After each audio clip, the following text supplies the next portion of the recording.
Alléluia. Je donne gloire à l'agneau. Donne gloire à l'agneau, mon frère, ma soeur. Alléluia. L'agneau immolé. Alléluia. Depuis la fondation du monde. Merci Seigneur.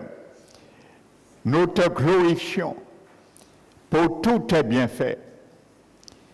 Car le jour Adam et Ève ont péché, dans l'intention du Père, tu as été immolé. C'est pour cela, cette chanson, cette louange est une réalité et doit être chaque jour une réalité pour nous. Merci Jésus. Qui aurait souffert autant que toi pour moi?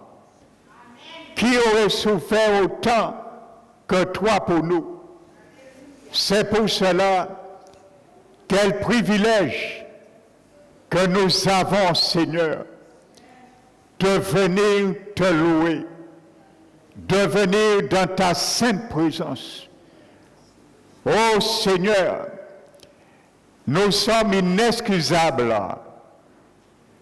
Ceux parmi ton peuple qui restent chez eux pour ne pas venir te louer lorsqu'ils ont la possibilité d'y venir. En regardant à nos côtés ce qui se passe en Martinique, c'est une grâce, Seigneur, d'avoir cette paix en Guadeloupe, car tes yeux sont fixés sur cet archipel. Et nous ne cessons jamais de penser et d'y croire que tu es un Dieu qui écoute les prières de tes saints et que ta main n'est pas trop courte pour venir et manifester ce que nous croyons, Seigneur. Merci, Papa. Nous t'élevons que tu fasses grâce à ton peuple encore pendant qu'il est temps pour nous réveiller, réaliser, Père éternel, bien souvent la folie de nos cœurs. Manifeste ta grandeur, car ta parole dit, même si nous sommes infidèles, mais toi, tu demeures fidèle dans ton alliance. Merci mon Dieu. Je bénis ton Saint-Nom pour mes frères et sœurs qui sont là ce matin. Je bénis ton Saint-Nom pour la bénédiction que tu as prévue pour eux, car je sais qu'ils ne partiront pas dans ce lieu sans cette bénédiction. Je le proclame au nom de Jésus. Je m'appuie sur toi, Esprit Dieu vivant, que tu me fortifies et que l'ombre du Tout-Puissant m'environne ce matin. Gloire à Jésus, gloire au Père, gloire au Saint-Esprit. Nous foulons ce matin à nos pieds les œuvres détructeurs du diable au nom de Jésus. Et je prends autorité de chasser tout esprit impur qui pourrait s'opposer dans nos pensées à la puissance de ta parole ce matin. Nous t'élevons, Père, et nous te donnons toute la gloire que tu es due au nom de Jésus-Christ. Amen. Alléluia.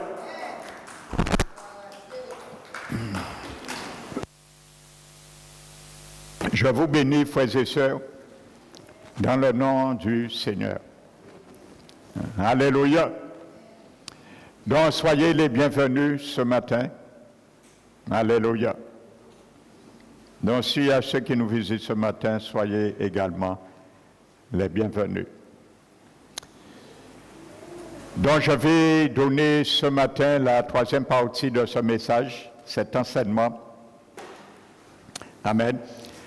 Qui s'appelle « Tu fais partie de cette ecclésia ». Amen. Donc, je m'étais arrêté dimanche sur 2 Corinthiens 10, versets 3 à 4. Amen. Et le verset 6 qui nous dit que nous sommes prêts aussi à punir toute désobéissance lorsque votre obéissance sera complète. Amen. Donc j'ai donné l'explication grecque de chaque mot, le mot prêt, le mot punir. Amen. Alléluia. Donc la désobéissance, le terme pour continuer de désobéissance, amen, c'est le mot grec parako, qui veut dire écouter de mauvaises paroles ou entendre de travers et désobéir. Amen. Donc j'expliquais que Paul dit que nous devons prêts à juger, à châtier cela. Ça veut dire des propos, des paroles que l'ennemi va nous faire entendre pour nous déstabiliser. Amen. Donc nous sommes prêts à les châtier. C'est ça que Dieu nous dit de châtier, de venger, de faire justice, de nous venger. Amen. Afin que la parole de Dieu demeure authentique dans nos vies et toute sa force lorsque nous allons les proclamer. Amen. Car n'oubliez pas, je l'ai dit en préambule et je le soulignerai encore au cours de ce message, nous sommes ceux et celles que Dieu a élevés dans le monde pour décréter, proclamer des décrets. Pas seulement les décréter, mais afin qu'elles puissent s'accomplir, frères et sœurs. Amen. Et vous savez, quand de façon répétée, on entend de mauvais discours, cela peut conduire une personne ou tout un groupe à la désobéissance, à force d'entendre des choses. Et c'est ça qui se passe également dans certains principes dans l'Église universelle, bien sûr. Vous savez, lorsqu'on nous prêche la foi, mais vous savez, parfois l'ennemi permet à certaines personnes, peut-être d'une autre dénomination, de porter un message contraire à notre foi. Et bien souvent, à force d'écouter cela, comme on dit, cette haute son de cloche, eh bien, nous perdons notre foi, frères et sœurs, et nous nous trouvons déstabilisés. Et c'est un peu les stratagèmes de l'ennemi, parce qu'il sait que nous ne pouvons attaquer son royaume que par la foi. Car les décrets viennent de la foi, et la foi vient de la parole de Dieu, des pensées de Dieu, des révélations de Dieu. Amen. Donc c'est ça que Paul essaie de nous faire comprendre, frères et sœurs. Donc l'esprit est tourné de manière négative et cela donne lieu à des erreurs. Lorsque nous entendons incessamment des choses contraires à la parole de Dieu. Amen. Je prends un exemple très simple. Vous savez, il y a dans certaines églises que des chrétiens ont entendu un message de la part de leur pasteur et des années, ils mettent cela en application. Et un jour, ils entendent le même message d'un pasteur quelconque et ils écoutent et bien souvent, ils acceptent cela et ils refusent ce qu'ils ont marché pendant des années. Et bien souvent, c'est le plan de l'ennemi pour nous avoir, frères et sœurs. Et n'oubliez pas que Jésus a dit que les décrets gouvernementaux de l'enfer ne doivent pas prévaloir sur les décrets de son Église. Amen. Ça veut dire que ce que nous déclarons doit avoir plus de force et plus de poids sur ce que le diable déclare. Que ce soit sur nous, dans l'Église ou dans le monde, ou à travers le gouvernement. Amen. Donc, Paul dit, en quelque sorte, qu'il doit se tenir prêt à se venger par des décrets de foi. Amen. Donc, vous allez comprendre cela pour ceux qui n'étaient pas là dimanche dernier sur le site en l'écoutant. Qui ensemence les cieux. Amen. Jusqu'à ce que la foi soit semée sur la terre.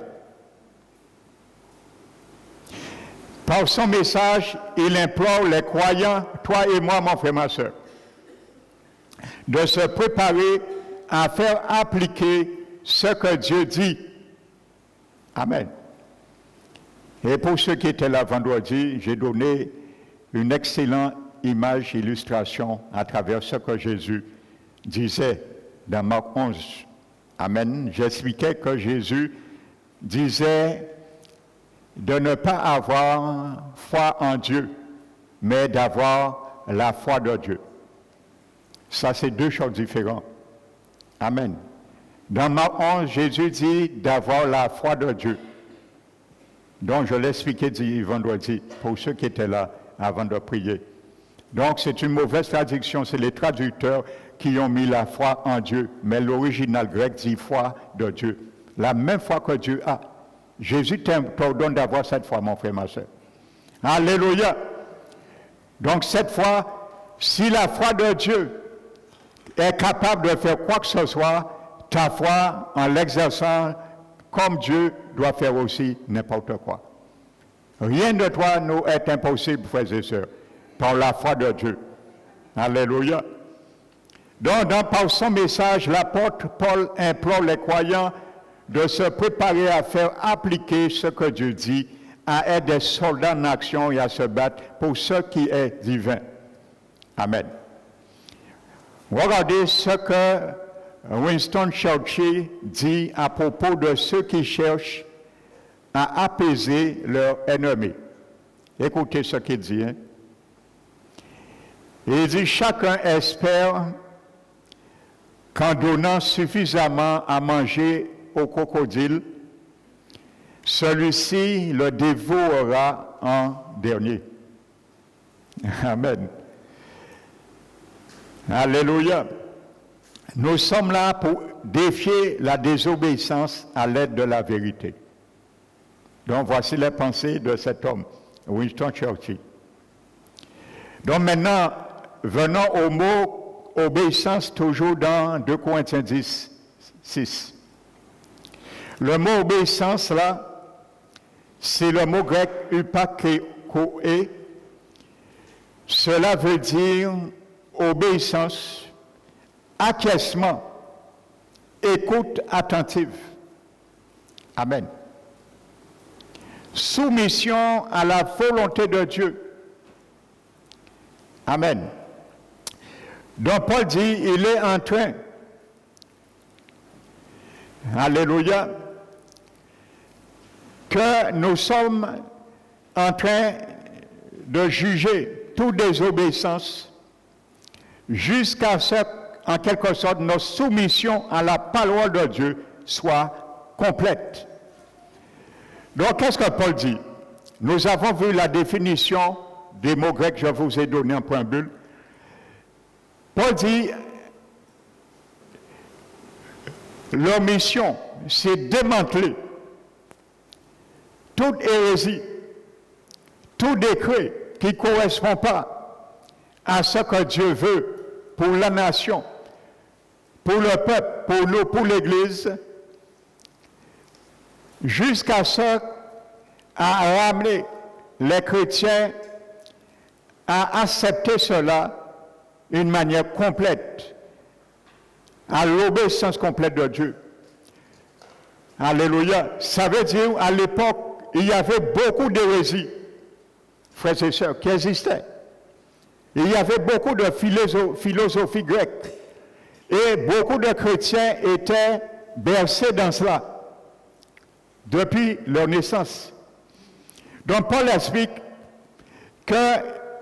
nous devons jamais cesser de marteler à travers la parole, l'évangile, ainsi de suite, les décrets, jusqu'à ce que les chrétiens, ceux et celles qu'on amène à l'évangile, puissent arriver à laisser et à délaisser totalement toutes ces choses et rendre leur obéissance totale envers Dieu, ou acquiescer totalement, sans l'ombre d'un doute.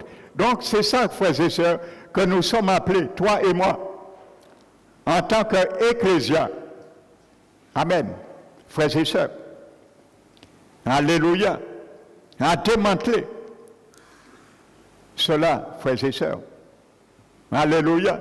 Je vous ai dit un jour, je suis rentré dans une boutique. J'étais allé voir le responsable de la boutique. Et pour lui demander quelque chose. Et quand je suis venu, il m'a dit, parce qu'il venait de temps à autre dans l'église que j'étais avant. Et il dit, oui, il y a des témoins Jéhovah qui viennent sortir chez lui, parce qu'ils viennent, il me disait, enrôler l'esprit à Madame Maï. Mais il m'a dit, lui, il ne s'occupe pas, il ne discute pas avec eux. Et je lui parle un peu des principes et des erreurs et du piège des témoins Jéhovah. Et il y avait 2 clients là, ce jour-là, frères et sœurs. Il y avait un qui avait acheté une bière blonde, et il y a un qui a acheté un paquet de cigarettes. Lorsqu'ils m'ont entendu parler de l'Évangile, frères et sœurs, je suis resté près de 2 heures à prêcher. L'homme qui est venu acheter son paquet de cigarettes, il a tassé.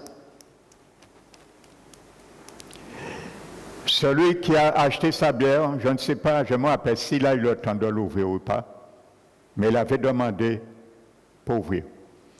Ils sont restés écoutés. Celui qui avait la bière, il s'est assis. Il a dit, ben, cisé, en prochain temps, nous allons parler des paroles comme ça. Ben, écoutez, vous savez, lorsque j'ai terminé, l'homme a déposé la bière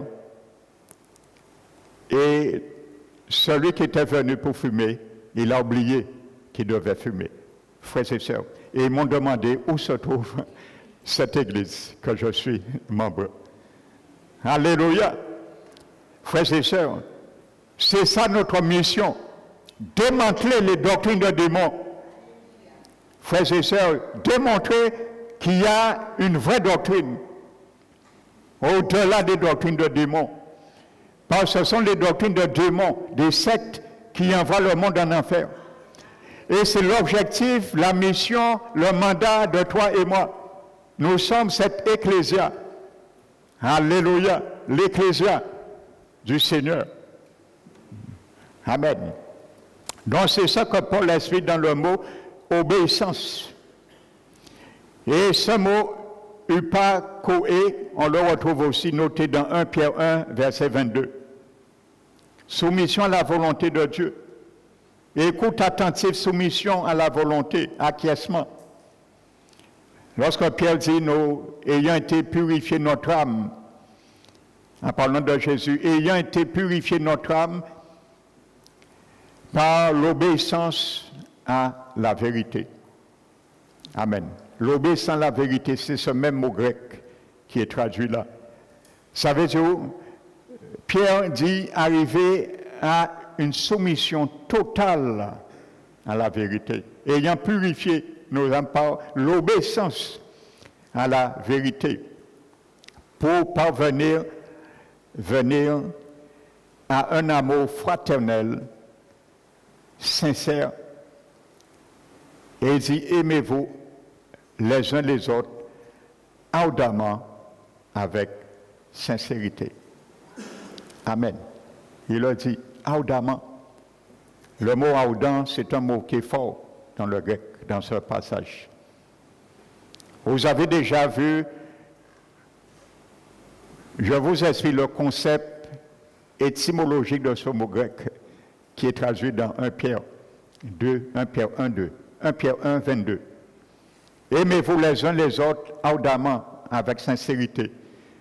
Vous avez déjà vu lorsqu'un feu brûle, et brûle du combustible, et il y a plusieurs choses. Ça veut dire le mot aimez-vous ardemment, ça veut dire il y a des choses dans la communion fraternelle qui va toujours nous empêcher de nous aimer les uns des autres. Et c'est normal, nous sommes humains. Parce que chacun a ses conceptions, chacun a ses façons de faire, sa mentalité, et ainsi de suite. Donc ce mot ardemment veut dire de façon que notre amour embrase tous qui pourraient empêcher mon frère et ma soeur d'amener vraiment cet amour. C'est ça ce mot veut dire. Aimez-vous les uns des autres ardemment. Alléluia. Amen. Donc ce n'est pas ce qu'on trouve aujourd'hui malheureusement dans le corps du Christ. Donc ce n'est pas mon message aujourd'hui, je ferme la parenthèse. Au lieu on peut s'embrasser ces choses, on fuit. Mais il faut allumer le feu. Quand tu as un feu dans ton cœur, mon frère, ma soeur, il faut que ce feu allume pour embraser les impuretés qui empêchent ton frère ou ta soeur de t'aimer. C'est toi embraser les impuretés. À pas les rejeter, mais embraser. C'est ça le mot ardemment. Alléluia. Les mots grecs sont forts et puissants. Hein? Alléluia. Amen. Le mot complète maintenant traduit le mot pléo. Cela signifie compléter. Donc, voyez, il y a quelque chose qui manque. Compléter, accomplir, terminer, réaliser, afin que votre obéissance soit accomplie, terminée. Alléluia. Donc, je prends ce principe, c'est pour bien montrer que Paul nous donne des armes lorsque nous allons pour décréter, annoncer, parler, prêcher. Nous devons faire de sorte, jusqu'à ceux qui nous écoutent arrivent à une soumission totale, frères et sœurs, mais que soit parfaite, terminée. Alléluia. Ça veut dire, lorsque nous allons tourner le dos, pour qu'ils ne puissent pas douter, dire oui, mais il m'a dit ça, mais est-ce que c'est vrai? Frères et sœurs, soit total, terminé, accompli. Alléluia. Amen, alléluia. Je me rappelle quand j'amenais du monde à l'église, où j'étais avant, je n'étais pas encore ordonné pasteur, bien sûr. J'ai amené beaucoup de monde à l'église. Alléluia. J'ai amené mes membres de ma famille, j'ai amené des collègues, et ainsi de suite. Beaucoup de fréquentation, des amis d'enfance. Amen. Lorsqu'il se donnait au Seigneur, je faisais un travail en amont, en aval, sur eux, un travail pastoral. Je les enseignais, frères et sœurs. Je n'attendais pas que le pasteur les enseigne tout. Je les enseignais, frères et sœurs, comme si j'étais en quelque sorte un sous-berger du berger. Et d'ailleurs, c'est ce pasteur que le premier Dieu a donné une vision sur mon appel pastoral. C'est dans son église. Amen. Alléluia. Je priais pour eux. S'il y avait la délivrance, je faisais également, frères et sœurs. Donc, c'est ce travail que Dieu veut que l'Église, chaque membre de l'Église doit faire. Nous sommes une ecclésia. Alléluia. Amen. Le Seigneur avait déjà mis ce désir en moi, ce dépôt, en tant que pasteur. C'est pour ça qu'il m'a établi pasteur. C'est un don. Alléluia. Et il y a quelqu'un qui m'a appelé cette semaine pour la délivrance. Et il m'a dit, elle vivait en France, elle m'a dit, c'est un pasteur de France qui lui a conseillé. Je ne connais pas ce pasteur. Il m'a dit, c'est un pasteur de France qui a conseillé de me voir, le pasteur Emmanuel en Guadeloupe. Amen.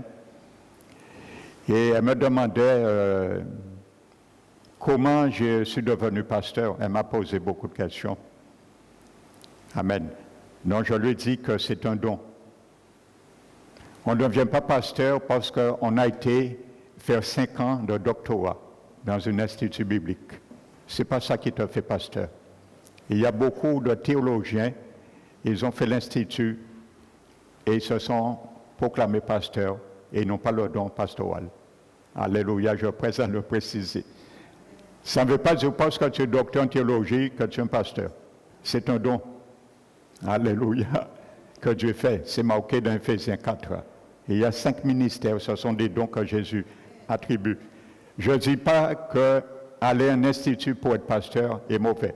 Tu peux aller faire études théologiques et avoir l'appel pastoral, oui. Donc ça te sert. Mais il y a beaucoup, vous savez, un sorcier peut décider de payer 5 ans d'années études théologiques, hein,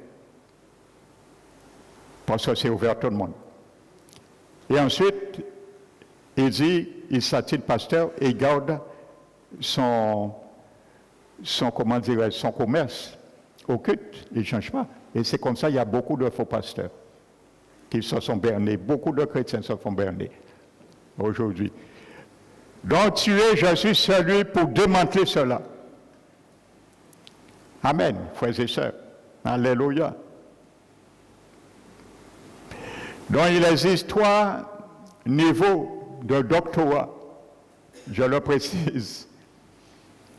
Il y a les docteurs de la loi, il y a les docteurs en théologie, et il y a les docteurs de la parole. C'est 3 choses différentes. Amen. Docteurs de la loi, ce sont des gens qui décortiquent toutes les textes rabbiniques. Ça, c'est des docteurs de la loi. Et c'était à l'époque du Christ, des apôtres, les docteurs de la loi. Et il y a docteurs en théologie, ce sont des gens qui ont été faire de l'Institut. Et je ne suis pas contre les théologiens, je leur dis bien, pas, ils disent ça, pasteur l'a pas dit. Amen. Moi, j'étudie beaucoup avec le doctorat, les théologiens. Amen, avec des grammairiens grecs. Amen, j'étudie beaucoup avec eux. C'est pour ça que j'explique la grammaire grecque et hébraïque. Mais ça, je veux faire comprendre, il y a une différence. Ça ne veut pas dire que tu es docteur en théologie, que tu es docteur de la parole.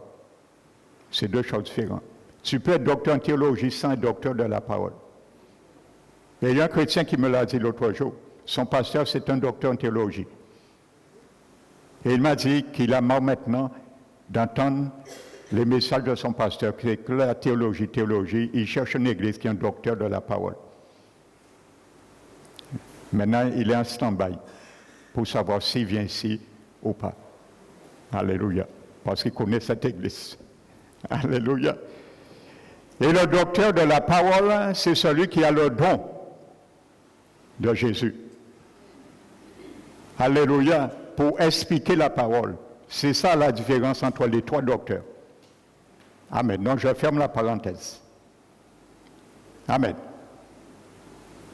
Donc jusqu'à ce que notre obéissance soit complète. Alléluia. Donc en langue originale de 2 Corinthiens 10, verset 3 à 6,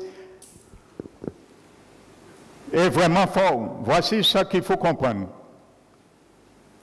Écoutez ce que Paul voulait transmettre comme message à l'origine.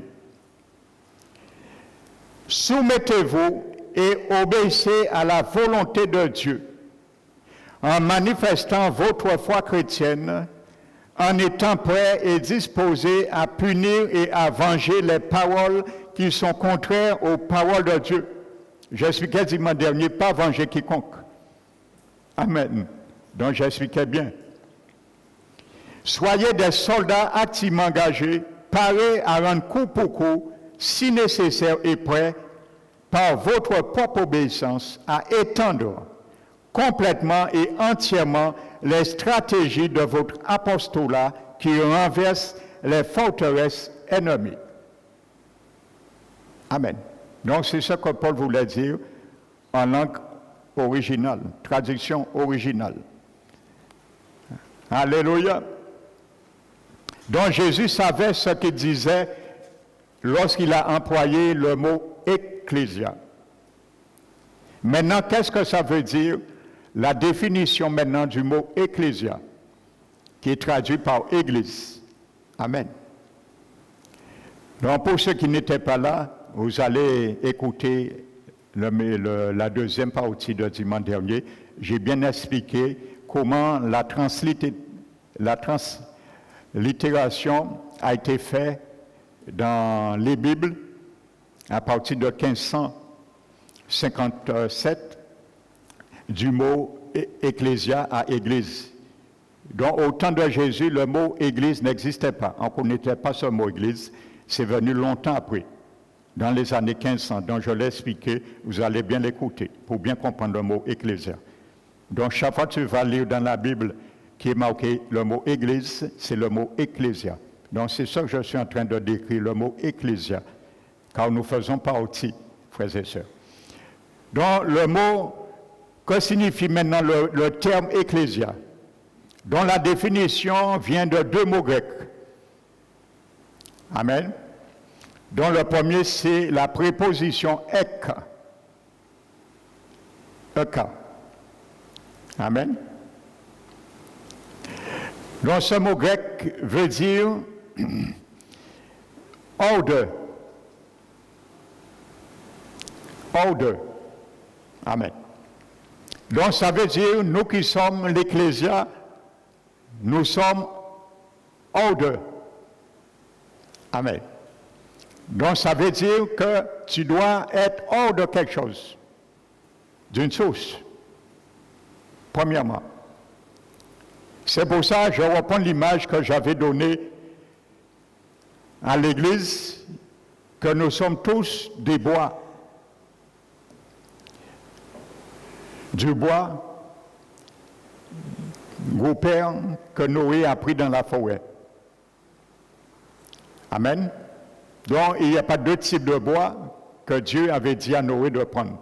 Il avait mentionné un seul bois, le bois de copper.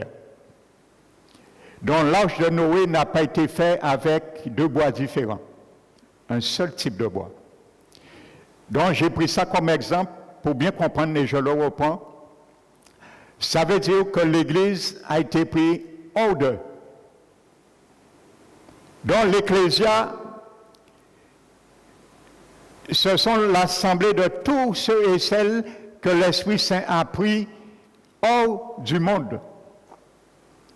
Amen. Il n'y a pas d'exception. Nous sommes le même bois, frères et sœurs, et nous devons être taillés pareillement. Alléluia, parce que Noé n'a pas taillé le bois où il a pris. Il a retiré pour l'emmener et faire l'arche. Donc le Seigneur va te ôter, il va m'ôter d'un environnement, il va me tailler et il va construire avec moi l'arche de Noé. Mais ce ne sera pas Noé, ce sera l'arche de Jésus. L'Église, c'est l'arche de Jésus. Amen. Alléluia. Donc, voyez, tous, nous sommes unis d'un même assemblage, comme Éphésiens le dit dans le chapitre 5. Alléluia. Donc, c'est la même réalité. Ordre, la préposition ek. Et d'un deuxième mot, kaléo. Amen. Et kaléo veut dire appeler. Donc, étymologiquement, ecclésia veut dire tous ceux et celles que Dieu a appelés, frères et sœurs. Donc, c'est ça. Donc, tu es appelé, je suis appelé à quoi? Eh bien, à former une congrégation, un parlement, un sénat pour Jésus dans le monde. C'est ça que ça veut dire le mot ecclésia à l'époque. Frères et sœurs. Amen. Je l'ai expliqué. Alléluia.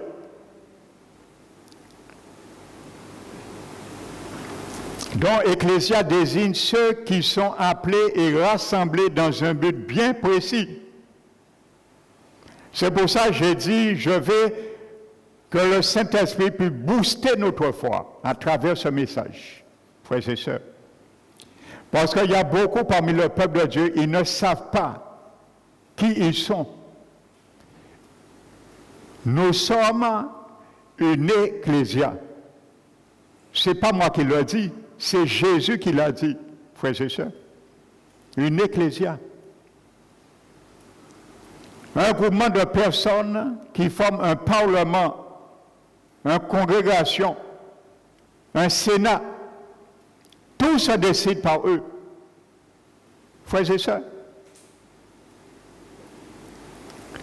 Si les chrétiens, les serviteurs de la Martinique se lèvent, comprennent cela, se mettent en prière et proclament des choses, tout ce qui se passe là doit s'arrêter.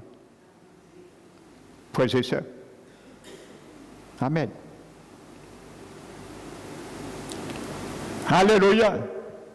Certains me regardent avec des gros yeux, mais c'est une réalité. C'est la réalité que je vous prêche, frères et sœurs.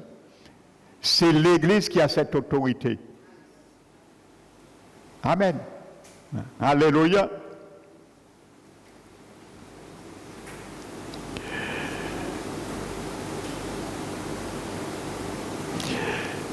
Le mot ecclésia, je vous disais que le mot église, à quelle année on a commencé à mettre ce mot dans les Bibles? Donc le mot église n'existait pas dans aucune Bible jusqu'à l'an 1500. Je l'ai expliqué dimanche dernier. Maintenant, le mot ecclésia apparaît pour la première fois au 5e siècle avant Jésus-Christ dans le monde. Amen. Le mot ecclésia apparaît au 5e siècle avant Jésus, dans la société, dans le gouvernement. Donc, ce n'est pas un mot que Jésus a inventé ou Jésus a amené pour la première fois, mais c'est un mot que les contemporains, les disciples connaissaient. Et ils connaissaient qu'est-ce que Jésus voulait les enseigner à travers ce mot ecclésia. Amen. Donc, ça apparaît entre 400 et 500 avant Jésus-Christ, ce mot ecclésia. Je parle dans le monde. Parce que Jésus savait, ça existait, et c'est pour ça qu'il employait ce terme. Mais Jésus disait, moi, je vais bâtir mon ecclésia. Parce que l'ecclésia du monde existait. Mais Jésus dit, maintenant, je bâtirai sur cette pierre, le rocher, moi, je bâtirai mon ecclésia. Pas sur Pierre, mais sur moi, qui est cette pierre. Amen. Donc, le mot ecclésia s'agissait d'un terme politique. Donc, je le répète, le mot église, le mot ecclésia qu'on a traduit par église, ce n'était pas un mot religieux, ni un mot sacré. C'était un mot politique, frères et sœurs. Alléluia. Donc ça prouve que nous, l'Église, nous sommes amenés vraiment à décréter les choses. Amen.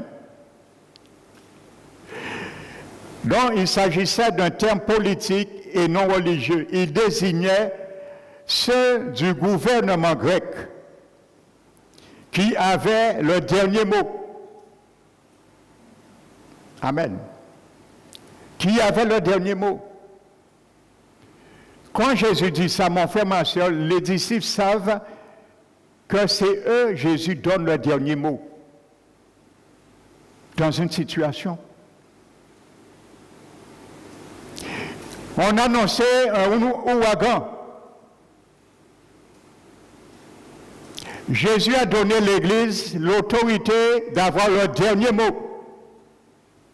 Frères et sœurs, dans la prière, Est-ce que ça se passera ou pas? Le dernier mot. Alléluia.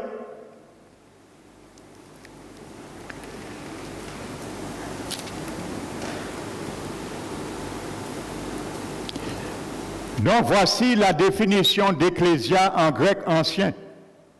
Maintenant, c'est une assemblée de citoyens convoqués à la porte par le crieur public pour tenir une réunion législative.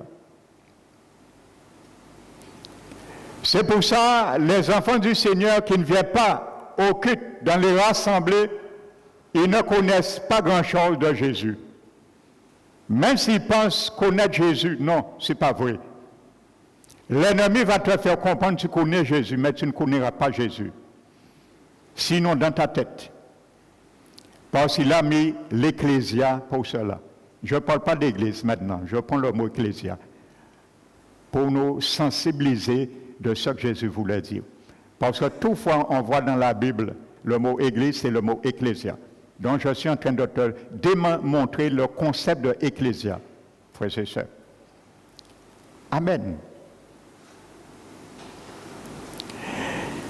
Et j'expliquais la porte veut dire ce n'est pas une porte physique. J'ai donné des versets dimanche dernier. Ça décrit une cour, un siège où on délibérait pour une décision légale. L'Église est ce lieu pour délibérer, frères et sœurs, sur la nation, sur les familles, sur quoi que ce soit. En grec ancien, la définition ecclésia, c'était une assemblée de citoyens convoqués à la porte par le crieur public pour tenir une réunion législative. La porte, bien évidemment, est l'endroit où siègent les hauts responsables. Alléluia. Je suis un haut responsable, frères et sœurs, pour Jésus. Ne minimise pas cela. Crois-le. Alléluia. Crois-le.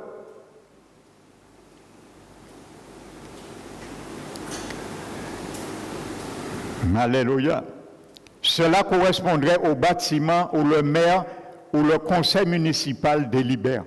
C'est la même chose.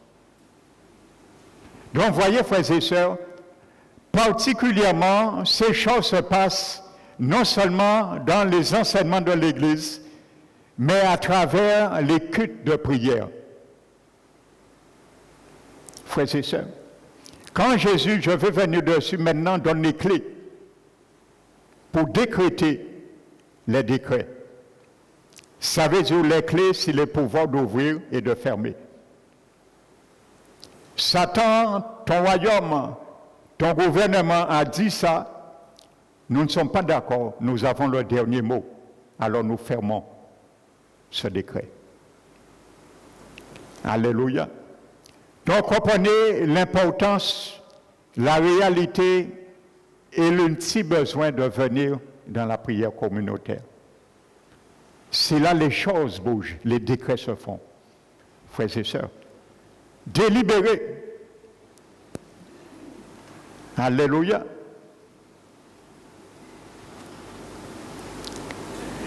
C'est l'endroit où le gouvernement, je parle la définition d'ecclésia en grec ancien. C'est l'endroit d'où le gouverneur, le Sénat et la Chambre des représentants gouvernent. C'est ça que Jésus, vous pensez que Jésus ne savait pas ce qu'il disait aux apôtres? Quand il disait, je bâtirai mon ecclésia, il sait c'est là qu'on gouvernait. Et c'est maintenant, c'est là que lui et l'Église, les chrétiens vont gouverner sur cette terre. Frères et sœurs. Amen.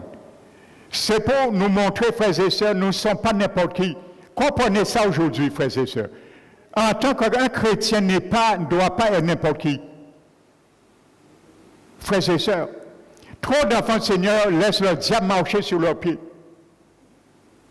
Lorsqu'on parle du diable, pas parler de diable là. Le diable est quoi? Il est qui? Le diable est qui pour toi, mon frère, ma soeur? Il est qui devant Jésus? Il n'est pas une créature, mais tu es au-dessus de lui. Alors, depuis autant de parler, pas parler de diable là, mais Jésus te montre, il te donne l'autorité de renverser tous ces décrets. Alors, si tu as peur de entendre parler de lui, à force, oui, de renverser ces décrets, tu auras encore plus peur. Frère, c'est ça. Alléluia. Il y avait un quartier dans un pays, je crois, au Venezuela ou quelque part. Il y avait un sorcier, la terreur faisait peur tout le monde, un quartier là. Tout le monde avait peur. Police, gouvernement, tout le monde paye. Eh bien, un jour, un pasteur est venu. Ils ont monté une cellule de prière, frères et sœurs. Ils ont démantelé et ils ont décrété, c'est une sorcière, que cette sorcière se convertisse ou il fuit le quartier. Eh bien, cette femme-là, elle a perdu tout son pouvoir. Pas n'y a rien qu'à marcher encore. Et elle est venue. On lui a dit, madame, vous vous convertissez. Vous vous partez. Ce n'est pas nous qui avons vous chasser, mais vous allez courir. Comme dit la Bible, vous prendrez la fuite sans que personne ne vous poursuive. Frères et sœurs. Ce quartier, frères et sœurs, est devenu après. Je te donne des exemples concrets pour démontrer que Jésus ne disait pas n'importe quoi. Jésus n'a pas employé un terme dans le monde séculier qui n'avait pas son sens pour les apôtres, pour l'Église. Le village après, la malédiction qui était établie à cause de cette sorcière sur la terre, rien ne poussait. Après cela, il y a des frères et sœurs, les concombres, les carottes. On n'avait jamais vu ça dans le monde. Carottes est gros comme ça. Frères et sœurs, la main de l'Éternel est venue après. Alléluia. Par l'Ecclésia de Jésus doit avoir le dernier mot.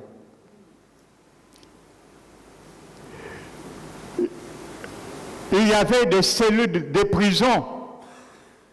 Toutes les prisons se sont fermées et ils ont été remplacés par des églises. Frères et sœurs, des gendarmes, le maire, des policiers se sont convertis au Seigneur Jésus. Frères et sœurs, un réveil qui s'est fait.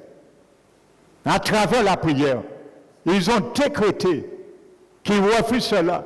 Frères et sœurs, qui est le diable devant l'Église du Seigneur? Alléluia. Amen. Le diable ne pourra que te haïr, mon frère, ma soeur. Laisse-le te haïr. Il est l'humanité. Mais si tu prends l'autorité que Jésus t'a donnée, il ne pourra rien contre toi. À moins que si tu as sur toi, tu portes en toi encore ce qui lui appartient. Là, c'est normal. Mais si tu n'as rien qui lui appartient, en tant que membre d'Ecclésia, tu peux lui dire avec autorité et fierté, au nom de Jésus, il n'y a rien en moi qui t'appartient. Alors sors, va-t'en. Je priais un jour dans ma chambre. J'étais un jeune. J'étais en train de clôturer un jeune. Ça fait des années. Et je priais pour une révélation. Et ce jour-là, le Seigneur me l'a montré. Il a ouvert mes yeux. J'étais sur mon lit en train de prier. J'étais à genoux, mon lit était là. et il y a le volet. Et pendant que je prie, le Seigneur me montre l'esprit qui est en cause. Et il me montre ce démon, il sort en face, mais je vois ça comme une réalité, frères et sœurs. Il sort, il vient, il traverse le canal qui est de la maison, il vient. C'était un démon, il avait la taille d'un bébé. Il avait les deux bras et les deux jambes courbées. Il était tout nu, il était noir et tête était chauve. Et il vient. Et Kevin, il marche. Mais je suis là, je le vois comme je te vois. Et je le laisse approcher. Frères et sœurs, et il vient. Et je le vois, il monte comme un anolis sur le mur. Et il vient, il présente ses deux bras sur mes persiennes. Quand il a présenté ses deux bras,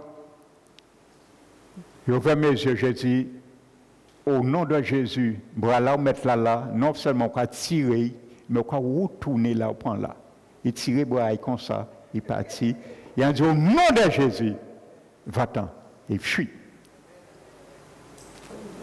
Amen. Le diable est qui? Devant Jésus. Alléluia. Amen. Tu es un membre de l'Ecclésia, de Jésus. Tu es là pour faire valoir l'autorité que Jésus t'a donnée, mon frère, ma soeur. Alléluia. Le diable connaît l'autorité que tu as. Il le sait, il le connaît. Mais il va essayer de te faire comprendre que tu n'as pas cette autorité. Parce que lorsqu'il va nous faire comprendre que nous ne l'avons pas, il va agir en intrus. Amen.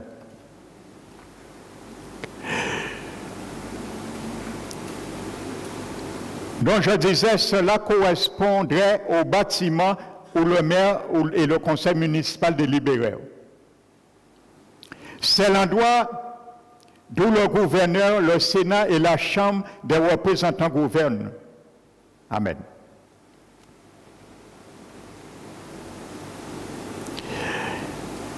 Dans son dictionnaire, le dictionnaire grec de théologie du Nouveau Testament, ce dictionnaire grec s'appelle Colin Brown, il y en a d'autres. Hein?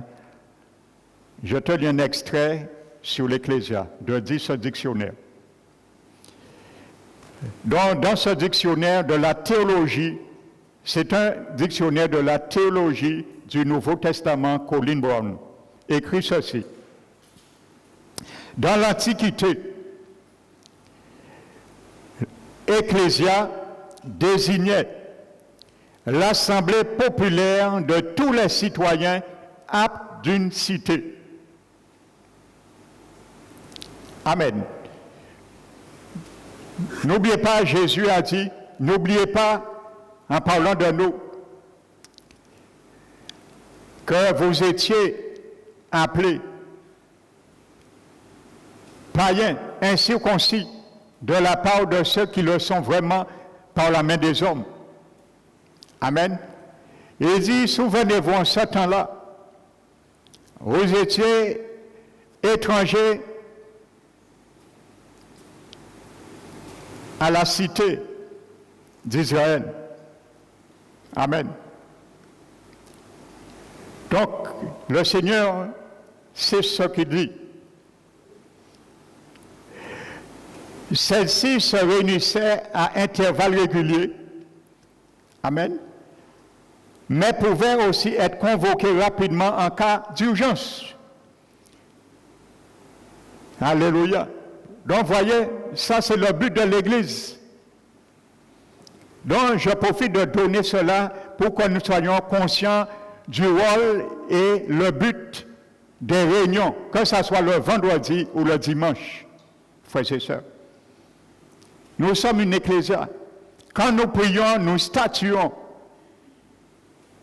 C'est ça, beaucoup de prières ici sont exaucées. particulièrement quand nous prions pour la nation, pour les événements. Parce que c'est ça que Jésus voulait et veut encore dans son Église. Même si nous ne le pouvons pas politiquement, mais en priant, en prêchant et ainsi de suite, c'est la même réalité pour Jésus. L'Ecclésia avait divers champs de compétences.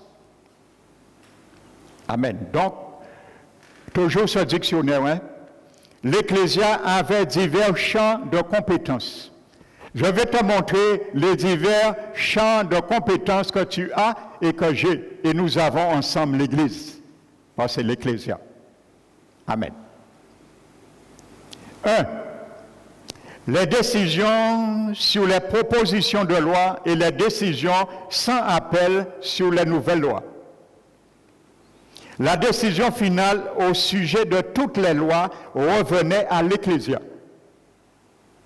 Frères et sœurs. Donc, imaginons pas que Jésus ne savait pas ce qu'il disait quand il a parlé de ce mot. Frères et sœurs, il aurait employé un autre mot. Amen. Il dit, mon Église aura le dernier mot concernant les lois de la nation ou de la région. Ce n'est pas moi qui le dis, c'est lui qui le dit. Parce que c'est ça qui existait à partir du 5e siècle, 400, 500 ans avant Jésus. Donc Jésus a puisé dans ce qu'il connaissait et qui existait, frères et sœurs. Amen. Donc arrêtons de nous alerter quand les choses vont mal, quand nous voyons les choses bouger. Non, frères et sœurs, nous sommes là, si les choses bougent, c'est pour les faire rester dans le calme. C'est ce que Jésus veut. Deuxièmement, je parle des champs de compétences. Deuxièmement, c'était désigner ceux qui occupent des positions officielles. Le vote était réservé aux magistrats et aux fonctionnaires.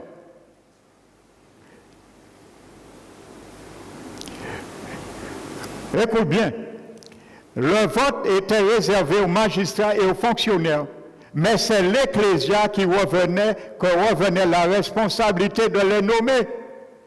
Frères et sœurs, si l'Église avait compris ça aujourd'hui, c'est l'Église qui aurait décidé qui sera président, qui sera ministre dans la prière, frères et sœurs. Mais aujourd'hui, qu'est-ce que l'Église dit? Oh, Dieu connaît, ça doit se faire, c'est le monde du diable. Non, frères et sœurs, c'est ça que Jésus veut nous inculper. Alléluia. Quand il y a vote, nous devons nous mettre en prière. Lorsque nous entendons le mandat de telle personne, nous devons le démanteler dans la prière. Frères et sœurs, c'est ça. C'est l'Ecclésia que revenait la responsabilité de les nommer. Frères et sœurs, il n'y avait pas de plus haute cour qui existait dans le monde de l'Ecclésia. Donc, dans le monde spirituel, il ne doit pas avoir de plus haute autorité que l'Église de Jésus. Frères et sœurs, par l'Église de Jésus, c'est l'Ecclésia. 3. Les politiques intérieures, aussi bien qu'extérieures de la région, y compris les contrats, les traités, les décisions de guerre et de paix et le commerce. Tout cela était décidé par l'Ecclésia. Je parle de l'Ecclésia du monde, hein? Frères et sœurs. Aujourd'hui, qu'est-ce que l'Église du Christ décide pour la nation? Lorsque nous prions le vendredi, frères et sœurs, je sais de quoi je parle et à quoi je vous emmène. Frères et sœurs, lorsque nous prions que Dieu, tu ouvres des structures pour les jeunes afin qu'il y ait des emplois par ce nouveau maire, ainsi de suite, c'est ça, Seigneur, et je sais. Le Seigneur entend et il accomplit parce que c'est le but de l'Église. Alléluia. C'est pour ça que l'Esprit Saint m'a toujours conduit à prier comme ça. Parce qu'il y a beaucoup de choses qui se font, même si nous ne sommes pas conscients, mais dans la réalité, pour le pays. Frères et sœurs, il y a peut-être beaucoup de jeunes qui ont trouvé des emplois à cause de nos prières. Même si nous ne le savons pas, même si nous l'ignorons. Mais c'est une réalité, frères et sœurs. Amen. Alléluia. Tout cela était décidé par l'Ecclésia. Alléluia. Donc Jésus comprenait bien ce qu'il disait par ce mot-là. Alléluia. Amen. Quatrièmement, alléluia, l'Ecclésia tranchait en cas de trahison. Si quelqu'un était accusé de trahison, il comparaissait devant l'Ecclésia, frères et sœurs. Aujourd'hui, il faut le dire, c'est malheureux. Lorsque deux chrétiens nés de nouveau prennent une décision de divorcer, ils vont prendre des juges du monde pour régler leurs problèmes. C'est triste. C'est l'Ecclésia qui doit décider. Paul disait un moment à l'Église, n'avez-vous pas honte de prendre des juges pour vos problèmes? Or, il y a l'Église et il y a un conseil. Normalement, c'est là qu'on doit statuer. Frères et sœurs, s'il doit y avoir divorce ou pas, c'est à l'Église, c'est l'Ecclésia. Mais on va prendre l'Ecclésia du monde. Frères et sœurs, voici un cas dans le divorce dans les églises. Parce qu'on a bafoué ce que Jésus a donné à l'Église. Amen. Pour un rien, on divorce. Et les pasteurs acceptent ça dans les églises. Mon mari ne m'a pas dit bonjour ce matin, pasteur. J'ai vu mon avocat, je vais divorcer.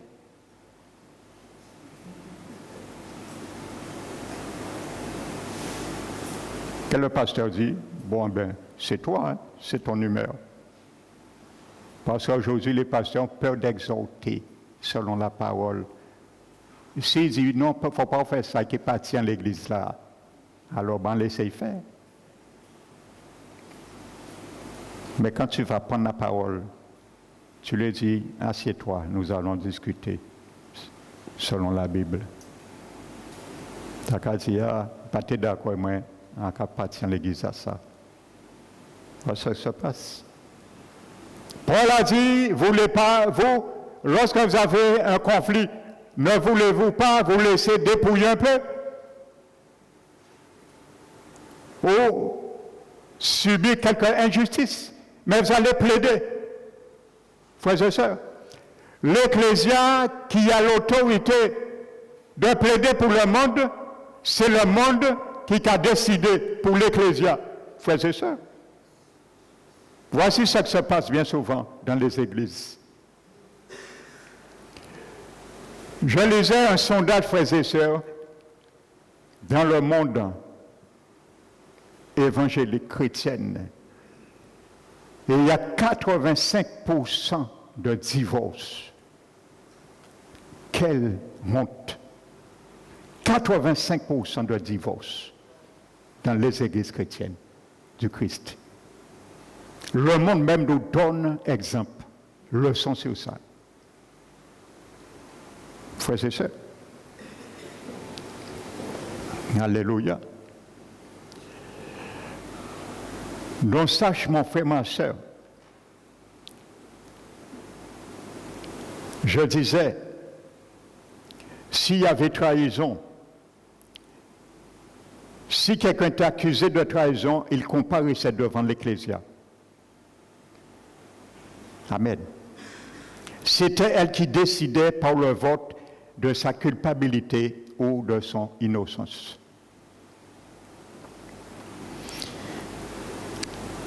Cinquièmement, elle pouvait décider de lever l'armée pour la guerre. L'Ecclésia commandait les forces armées, ce qui, à n'en pas douter, représente un grand pouvoir. Amen. Sixièmement, l'Ecclésia décidait de la localisation géographique ou du territoire attribué aux bâtiments et aux événements sociétaux et culturels. Jésus a dit, mon Église, Ecclésia, devrait décider des normes culturelles de la région. Il savait très bien ce qu'il employait. Septièmement, l'Ecclésia désignait par un vote à main levée ceux qui siégeraient à l'Aréopage. L'Aréopage, c'est le tribunal d'Athènes. C'est dans la Bible, nous allons venir. Et je vais te démontrer que Paul avait bien compris ce que Jésus entendait par son Ecclésia. Frères et sœurs, il a démontré l'autorité qu'il avait par Jésus. Frères et sœurs, l'apôtre Paul, ce qu'il a fait un jour à l'Aréopage d'Athènes. Donc ce que je vous explique était bien une réalité connue de Jésus et des apôtres et des chrétiens de ce temps-là. Amen. Donc l'Aréopage, c'était le tribunal d'Athènes. Et Athènes, c'était la capitale de Grèce. Alléluia. Donc c'était la porte de la Grèce. C'était en quelque sorte la cour suprême de la Grèce. Alléluia. L'Aréopage, la cour suprême de la Grèce. Et vous allez voir si Paul avait peur de dire ce qu'il a à dire sur la parole de Dieu. Frères et sœurs. Parce que Jésus lui avait dit, ça c'est le tribunal, l'Aréopage c'est le tribunal du diable. Amen. Mais Jésus avait dit que son tribunal devait être au-dessus du tribunal du diable. Donc Paul le savait.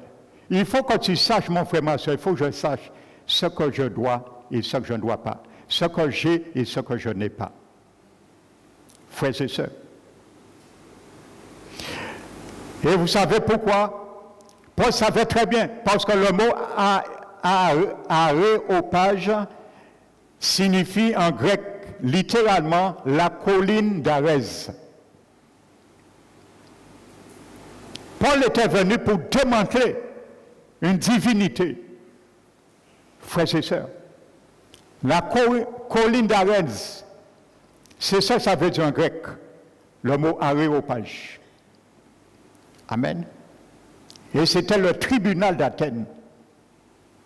Donc ça veut dire, si nous faisons la correspondance, c'était des esprits qui contrôlaient ce tribunal. Et rien n'a changé. Aujourd'hui, les gouvernements du monde, ce sont des esprits qui contrôlent ces gouvernements. Je ne vous apprends rien, frères et sœurs. Nous devons être sensibles à cela, frères et sœurs. Ça veut dire la colline d'Arès, il y avait des temples sacrés, consacrés à de nombreuses divinités dans la ville d'Athènes. Ça n'a pas fait Paul paix. Il rentrait et il dit, diable qui montre qui mon aïe. Parce que moi, quand je fais partie des ecclésias, il décide de Tao. Il décide d'Aréopagao. Les monuments dont le tribunal faisait partie définissaient la culture de la nation. Les monuments, la colline d'Arès. Vous savez, il y a des lieux où les gens ne peuvent pas rentrer. Il y a trop de pouvoirs diaboliques qui sont là. Frères et sœurs. Alléluia. J'étais rentré chez quelqu'un à Port-Louis. On m'avait demandé d'aller visiter quelqu'un. Il fallait voir comment cette personne est handicapée. Des membres déformés, ils ne parlaient pas, ainsi de suite. C'était des adeptes du maillement. Quand je suis allé avec cette sœur qui m'a demandé, c'est un membre de sa famille, quand je suis arrivé devant la porte de ce villa, vous savez, c'était comme si c'était un temple maillement qui était là. Un temple maillement. Tenir objet tout bitin en escalier là, tout, la maison était décorée, c'était un temple maillement. Portrait, monument maillement, tous côtés. Quand je suis rentré là, j'ai senti une pression témoniaque dans cette maison, frères et sœurs. J'ai lié toutes ces forces occultes pour entrer. Et je suis rentré. Et j'ai parlé ouvertement à ce jeune homme.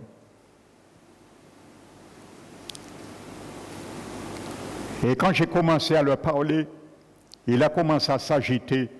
J'ai lié au nom de Jésus toute puissance maillement. En pas demandé aussi au maillement pas, en prier, en lié tout pouvoir maillement. Et il a commencé à bouger, frères et sœurs.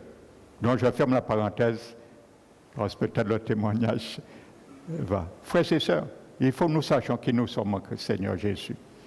Il y a des lieux, il y a des gens qui ne peuvent pas rentrer. Frères et sœurs, il y a l'inverse qui se présente aussi. Une femme était venue me voir ici, j'avais donné rendez-vous pour la délivrance. Quand elle est venue devant, à l'entrée là, la petite montée, je la vois, elle ne vient pas. Je lui ai dit, mais qu'attendez-vous, madame? Elle me dit, elle ne peut pas rentrer. Elle était incapable d'avancer. Je lui ai dit, mais qu'est-ce qui se passe? Il m'a dit, vous ne voyez pas, derrière moi, tout ça, démon qui est avec moi.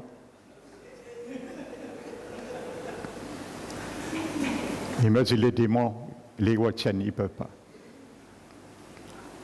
Alors j'ai dit, je vais envoyer tes démons se balader et tu vas rentrer. Jésus, au démon, au nom de Jésus, allez-vous-en. Et elle est rentrée. Frères et sœurs, voici l'autorité que tu as, que j'ai. Tu es un membre de l'Ecclésia de Jésus. Le diable n'est pas au-dessus de Jésus. Alléluia. Je continue.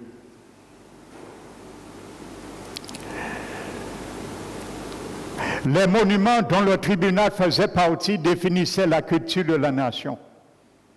Voyez, c'est un principauté dont l'Ecclésia de Jésus aussi doit définir la culture de la nation. L'aréopage était l'endroit où les membres du tribunal grec se réunissaient pour les délibérer. Pour délibérer. L'Ecclésia n'était pas le tribunal, frères et sœurs. Écoutez. C'était le lieu où on se rassemblait pour délibérer, mais ce n'était pas le tribunal. Amen. Mais c'est elle qui décidait de ceux qui y siégeraient. L'Ecclésia. Il décidait ceux et celles que le tribunal désirait. C'était l'instance la plus haute, frères et sœurs. Même dans le tribunal, c'est l'Ecclésia, c'est un groupement de personnes qui décidaient. Donc, mon frère, ma soeur, regarde la capacité que Jésus te donne et me donne de décider. Mais pour décider, il faut bien qu'on ait les lois. Parce qu'à l'époque, ceux qui décidaient connaissaient les lois. Hein. Il n'y a pas de Kayani dit ainsi, c'est ça. Non, ils connaissaient, ils étudiaient.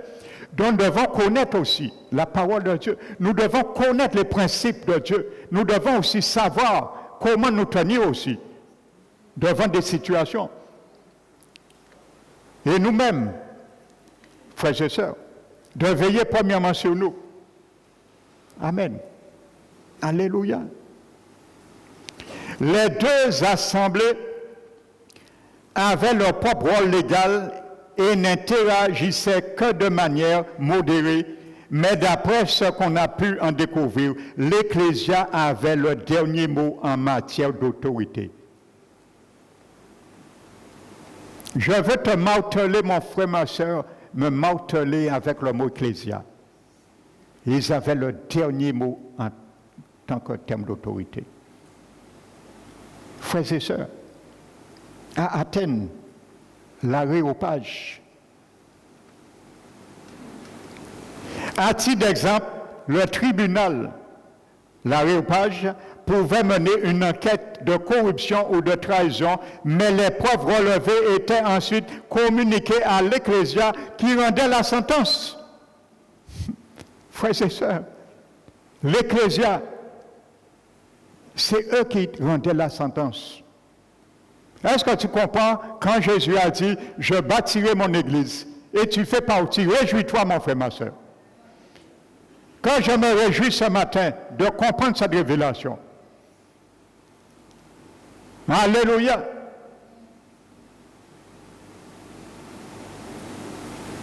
Quelqu'un t'a dit, ton voisin t'a dit, ou que vous demain à Kavin, à Kazao, moi montrer qui mon aïe.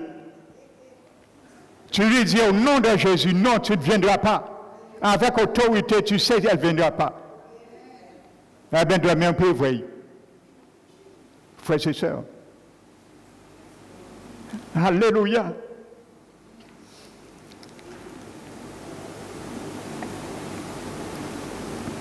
Certains citoyens étaient tenus d'assister aux séances de l'Ecclésia, mais il y en avait beaucoup qui ne l'étaient pas et dont la présence était volontaire. Les décisions du gouvernement étaient prises par ceux qui répondaient à l'appel et se rassemblaient pour gouverner. C'est pour cela que j'encourage les gens à aller voter lors des élections. Frères et sœurs, mettez-vous devant Dieu, je leur dis, mets-toi devant Dieu. S'il faut mettre bulletin blanc, mets blanc. Si tu es en direction du Seigneur, va pointer, vas-y. Parce que tu es appelé à ça. Parce que peut-être tu peux empêcher une partie. Mais ça, c'est toi et Dieu. C'est lui qui te donne la direction. Je n'ai et je ne vais jamais demander à quiconque de voter pour quiconque. Pour pas mon père dit pasteur là dit voter ben un tel monde. Après là on loi vient voter du pasteur te dit nous voter pour lui. On peut marcher tout tourner après. Bientôt peut-être qu'il y aura cette loi. Ça se fait déjà hein, dans certains pays. Hein. La loi déjà officieusement le fait. La loi n'est pas encore officielle. Mais officieusement, on le voit. Ça choque personne. Attendons-nous au pire. Alors, levons-nous en tant qu'Ecclésia. Commencez à élaborer les décrets pour interdire ces choses. Alléluia. Quand l'Antichrist viendra, c'est le Seigneur qui décidera, là, nous sommes en paix. On va déposer tout document maintenant au monde et nous allons partir. Mais tant que nous sommes là, c'est nous à amoindrir la main du diable. Parce que notre but, c'est de ramener des âmes dans son royaume. Nous sommes des ecclésias.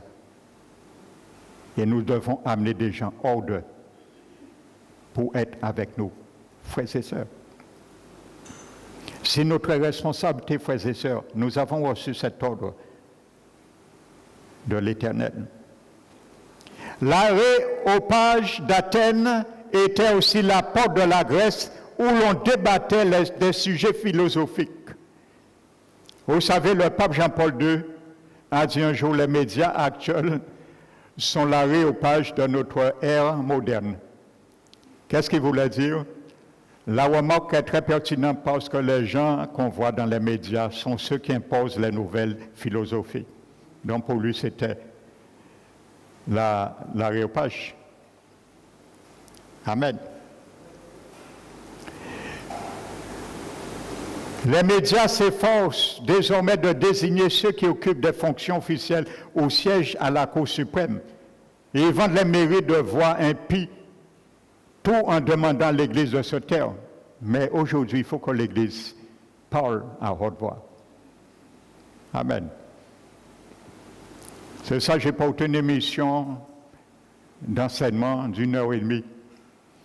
sur la radio Kiti FM en Guadeloupe pendant 5 ans et j'ai arrêté lorsque la radio s'est fermée. Le thème de cette émission était la voix de celui qui crie. C'était le thème de l'émission. Et je peux vous dire où la voix de l'Éternel a crié. En Guadeloupe, en France, en Martinique, en Guyane, à Marie-Galante, au Saintes. Alléluia. Parce que je disais ce que dit la Bible, sans me taire.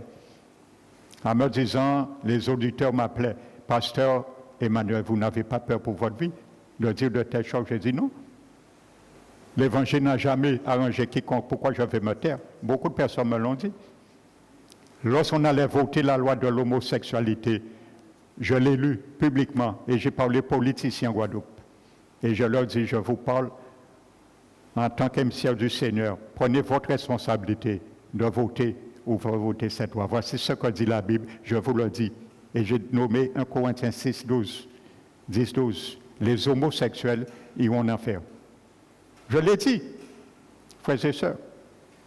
J'ai parlé du culte de la Vierge Marie, frères et sœurs. J'ai lu des documents du Vatican et j'ai donné les références des dogmes. Je les ai lus pour eux. Voici ce que dit tel dogme. J'ai donné les références pour eux, pas dire qu'en tout cas, dit n'importe quoi. On me disait si je n'avais pas peur pour ma vie. J'ai dit non. Frères et sœurs, tant que le Seigneur permettra que je sois en vie, il me tiendra.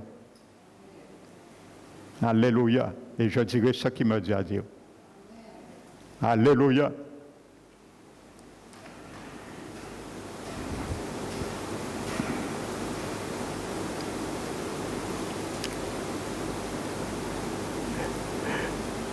Donc maintenant, pour finir ce matin, l'apôtre Paul, alléluia, lui c'est un guerrier.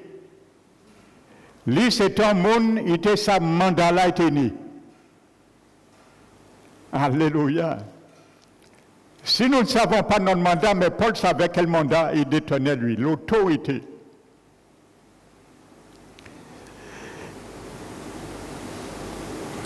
L'apôtre Paul était tellement préoccupé, je vous ai expliqué tout à l'heure l'origine du mot aréopage. Un culte de temple, idole et un principauté qui détenait juridiquement et donnait pouvoir d'agir à cet aréopage. Paul le savait. Il était tellement préoccupé par les pratiques culturelles et l'idolâtrie d'Athènes qu'il se rendit à l'aréopage et il délivra un sermon. Frères et sœurs, Paul. Le récit se trouve dans Acte 17, Acte des Apôtres, chapitre 17. Pourquoi ne pas croire que je vous raconte des histoires à tenir debout, à dormir debout? Amen.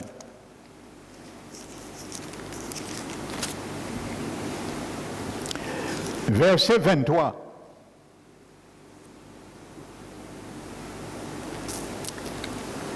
Regardez ce qu'il dit. En effet, tandis que je parcourais votre ville et regardais vos monuments sacrés, en quelque sorte, il un peu ironise vos monuments sacrés. Frères et sœurs, Paul est debout et sa main levée, parce que lorsqu'on voulait délibérer, on devait se lever et lever la main. Donc Paul est debout, la main levée, et il dit ce qu'il a à dire. Parce que là, on prenait des décisions, mais les décisions à l'aréopage étaient prises par l'Ecclésia. Mais Paul fait partie de l'Ecclésia du Christ. Alors il sait, il fait partie d'un Ecclésia, il doit prendre l'autorité, il peut se mettre debout et lever la main aussi. Et il dit ce qu'il a à dire sur la situation. Frères et sœurs. Il dit, j'ai trouvé même un autel avec cette inscription.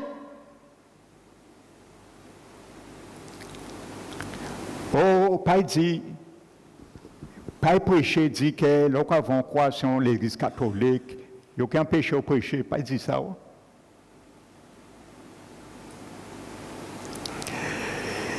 Eh bien là, dit, j'ai trouvé même un hôtel avec cette inscription. Regardez l'humour, la sagesse. Vous savez, Paul a pris ça pour être chrétien. C'est Christ comme ça giflé. Avec l'humour, il était giflé. Frères, tous les contradicteurs de la parole. À un Dieu inconnu. À un Dieu inconnu. Effectivement, ils ne connaissaient pas ce Dieu. Donc Dieu, Paul dit à un Dieu inconnu. Eh bien, ce que vous adorez sans le connaître, je viens vous l'annoncer. Voici ce que Jésus te dit, mon frère, ma soeur, de faire pour la nation. Ceux qui ne connaissent pas, toi, tu viens l'annoncer. À l'aéropage, Paul était là. Il s'est mis debout, main levée, et il délibère. Parce que c'est là l'Ecclésia qui prenait des décisions. Amen. Et Paul était un dépositaire de la décision de Christ. Frères et sœurs. Amen.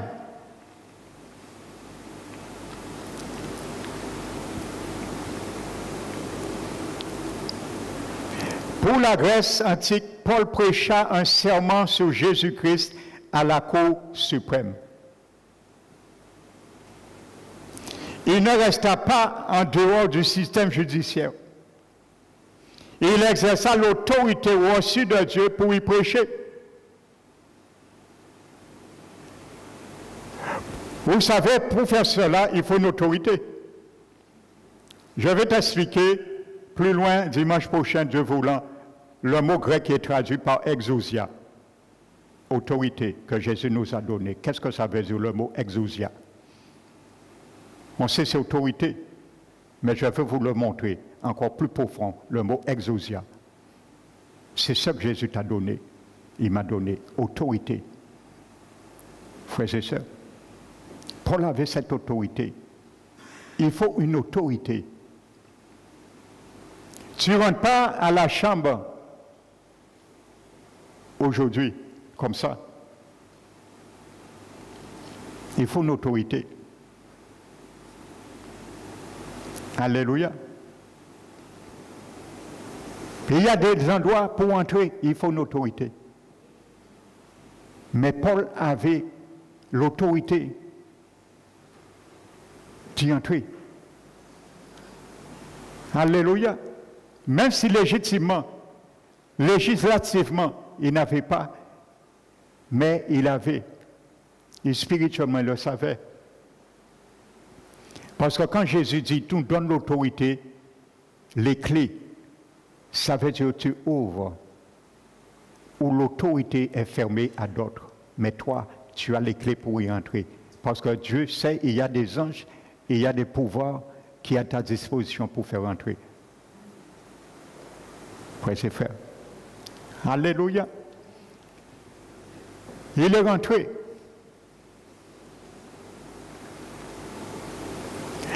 Il exerça l'autorité reçue de Dieu pour y prêcher. Il leva la main. Et il dit ce qu'il a à dire. Que ça plaise ou pas. Il a dit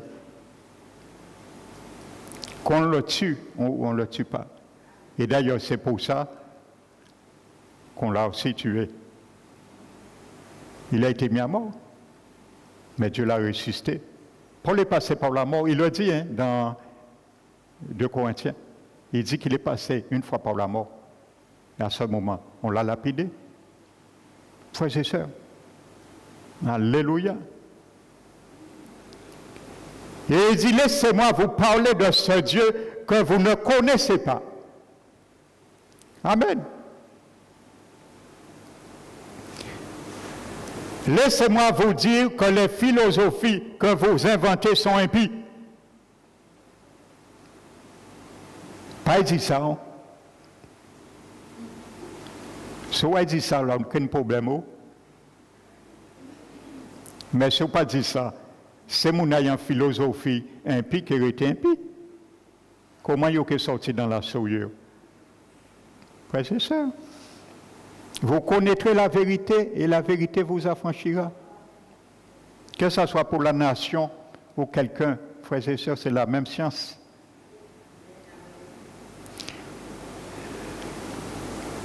Laissez-moi vous dire que les philosophies que vous inventez sont impies. Laissez-moi vous encourager à changer vos habitudes. Il prêcha devant le tribunal, accusant ceux qui s'y trouvaient de suivre des lois sacrilèges. Frères et sœurs. Amen. Et c'est pour ça qu'on a exécuté Paul. Il n'y a aucun doute à cela. Parce que c'est l'instance la plus haute qui décidait.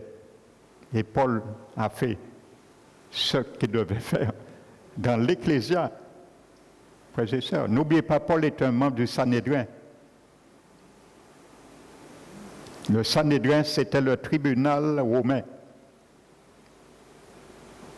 Et c'est là qu'on délibérait pour les sanctions. Le Sanhédrin, c'est le Sanhédrin qui a décidé la sentence pour Jésus. Paul faisait partie à l'époque du Sanhédrin. Il était membre du Sanhédrin. Gamaliel aussi, et c'était le prof de Paul. Il a été instruit par Gamaliel. Et c'est lui un jour, il vous laver les mains. Il a dit, jugez vous-même, ne prenez pas le risque d'arrêter l'Église du Christ. Parce que s'il vient par des hommes, ça va se dissoudre. Mais si ça vient de Dieu, ne courez pas le risque. Gamaliel, il s'est lavé les mains. Amen. Donc Paul était membre en plus du Sanhédrin. Le Sanhédrin était constitué, c'est un tribunal de haute instance romaine. Il était constitué de 71 membres et le souverain sacrificateur, le président de ce Sanhédrin, tribunal, c'était un souverain sacrificateur. C'était Caïphe à l'époque. Amen. C'est un souverain sacrificateur qui était le président de ce tribunal. Amen. Et pour être membre, il fallait avoir au moins 18 ans, être marié et avoir au moins un enfant. Donc ça pouvait dire que Paul était marié à cette époque. Et peut-être qu'il a été veuve après, ou sa femme l'a laissé. Parce qu'il fallait être marié. Amen. Parce qu'il y a ceux qui disent que Paul n'a jamais été marié, la Bible ne le dit pas. Mais s'il était membre du Sanhédrin, ça veut dire qu'il était marié. Parce qu'on vous exigeait, il fallait être marié pour être membre du Sanhédrin. Alléluia. Quand il dit faites comme moi, ça veut dire que soit sa femme l'a laissé quand il s'est converti, ou soit sa femme a été décédée entre-temps. Même si la Bible ne le dit pas, mais avec ça, on peut avoir une traçabilité que Paul a été marié. Amen. Donc ça, c'est mon avis, selon la parole et selon les tests du Sanhédrin, les lois du Sanhédrin. Amen. Donc voici, frères et sœurs, alléluia, on l'a lapidé et il est mort. Mais la Bible dit que le séjour des morts ne prévaudront pas. Alléluia. La Bible dit les disciples ont tué Paul là. Et ils l'ont entouré, ils ont prié pour le revenir à la vie.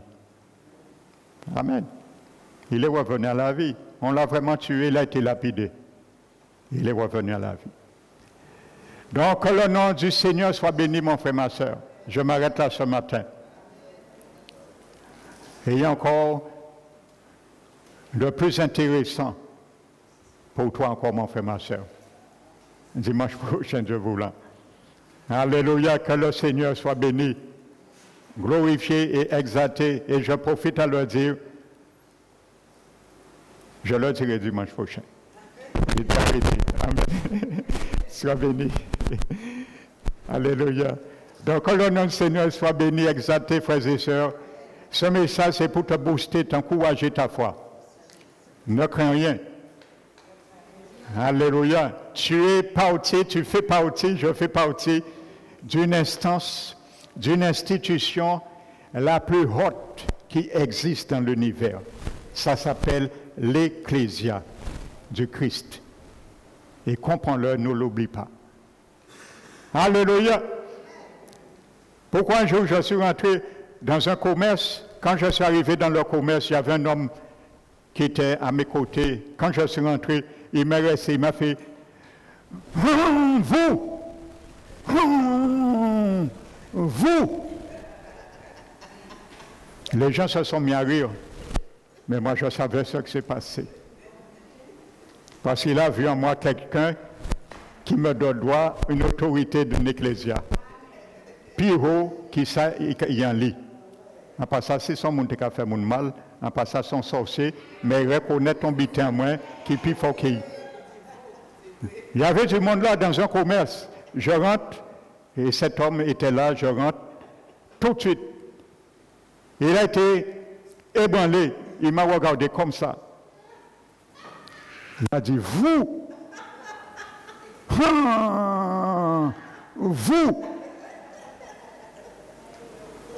En tout cas, il dit, oui, c'est bien mon nom vraiment là, Jésus. Mais je n'ai rien dit, il y avait du monde là.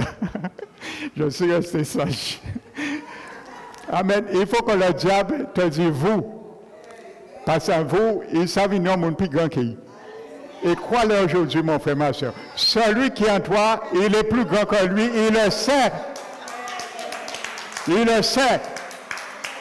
Mais te fait comprendre que tu ne le sais pas. Et quand tu es ignorant, il agit. Et il empiète sur ton territoire. Alléluia. Que le Seigneur soit béni. Nous allons bénir notre